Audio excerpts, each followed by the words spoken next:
और यहाँ आपको बताएं कि पाकिस्तान ने एक बार फिर वर्ल्ड कप के सेमीफाइनल में न्यूजीलैंड को हरा दिया है। पाकिस्तान T20 वर्ल्ड कप के फाइनल में पहुंच गया।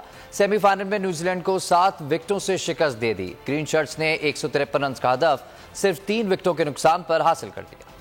इकबाल डे पर शाहीनों की ऊंची उड़ान, कीवीज से छीन लिया मैदान। बाबर आजम ने ऐसा कमबैक किया कि कीवी बॉलर्स बैकफुट पर चले गए। इनफॉर्म रिजवान इस बार भी रहे बैटिंग की शान। मोहम्मद हारिस ने इस बार भी रखा मान। शाहीन बॉलर्स ने कीवी बल्लेबाजों को बांध कर रखा। शाहीन, हारिस, रऊफ और नसीम शाह छाए रहे। केन विलियमसन और डैरल मिचन की मुज़ाहमत रायगा गयी।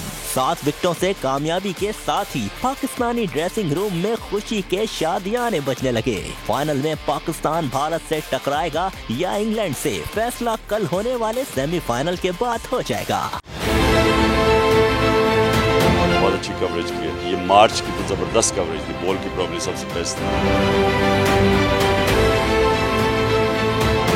सबसे ज्यादा रील्स और सबसे ज्यादा रेटिंग के साथ बोल रहा नंबर 1। सब्सक्राइब करें और बेल दबाएं ताकि कोई खबर रह न जाए।